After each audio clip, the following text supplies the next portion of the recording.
राम राम किसान भाइयों, मैं नितिन फिर से हाजिर हूं आपके अपने चैनल नितिन देओल में। किसान भाइयों, आज हम बात करेंगे गेहूं में बालियां बनने के बाद सबसे जरूरी और महत्वपूर्ण कार्य कौन सा होता है। वैसे तो किसान भाइयों, गेहूं की बालियां निकलने तक इतने सारे कार्य हमें करने पड़ते हैं कि समय समय पर स्प्रे करने हैं, समय समय पर खाद डालने हैं, समय समय पर सिंचाइयां करनी होती हैं। लेकिन जैसे ही गेहूं की फसल के अंदर बालियां बननी शुरू हो जाती हैं या बालियां बन करके तैयार हो जाती हैं, यहां पर किसान भाई समझते हैं कि अब जो हमारा कार्य है वो खत्म हो चुका है और फिर थोड़ी सी लापरवाही यहां पर मेरे प्यारे किसान भाई कर लेते हैं। और ये छोटी सी लापरवाही, थोड़ी सी लापरवाही जो है किसान भाइयों को बहुत ज्यादा नुकसान दे देती है। तो क्या कार्य है, ऐसी कौन सी दिक्कत किसान भाई समय पर करते हैं जिससे कि जो उनका उत्पादन है वो कम से कम 15 से लेके 20% तक नीचे चला जाता है। तो कौन सी वो गलती है, कौन सी वो खामी है, वो मैं आपको बताने वाला हूं। वीडियो में लास्ट तक बने रहें।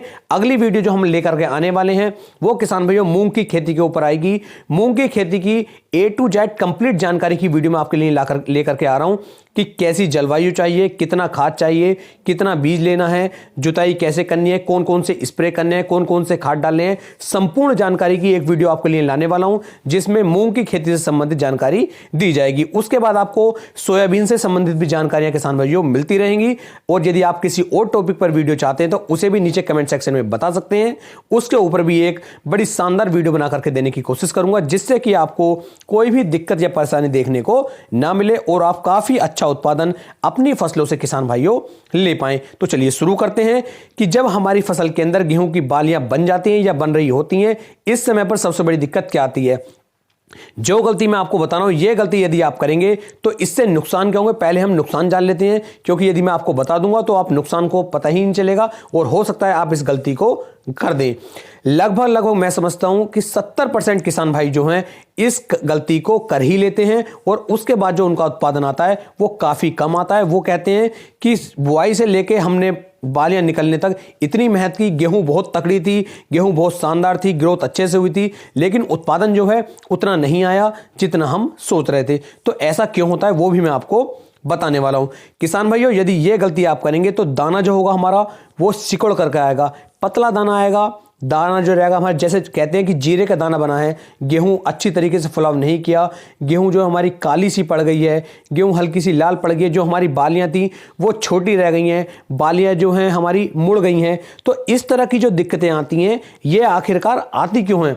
जब हमने शुरू से लेकर लास्ट तक सभी चीजों पर बड़ी बारीकी के साथ ध्यान दिया है, हर चीज हमें समय समय पर की है, तो यह गलती आखिरकार हमने ऐसी क्या कर दी कि हमारा पूरा उत्पादन, हमारी पूरी जो मेहनत है वो आखिरकार गई तो गई कहां। तो ये सभी जो दिक्कतें आती हैं ये आती हैं किसान भाइयों पानी की कमी के कारण।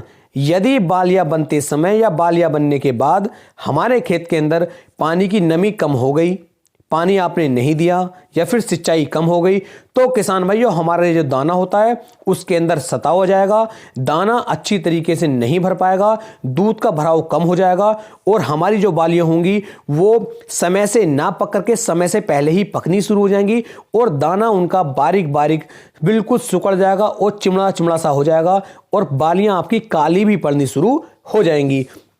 तो मात्र अगर आपने एक पानी की कमी कर दी, एक सिंचाई आपने लास्ट समय पर नहीं दी बालियां बनते समय, तो किसान भाइयों आपकी सारी मेहनत बिल्कुल बेकार हो जाएगी और उत्पादन कम से कम 15 से लेकर 20% तक नीचे चला जाएगा। तो इस चीज का ध्यान देना है, बालियां बनते समय या बनने के बाद एक पानी अवश्य दें जिससे कि दाना भराव होते समय हमारी फसल को मेहनत ना करनी पड़े, हमारी फसल तनाव में ना जाए। क्योंकि यदि फसल तनाव में जाएगी तो नुकसान तो किसान भाइयों सिर्फ हमारा ही होगा और किसी का कोई भी नुकसान नहीं होगा।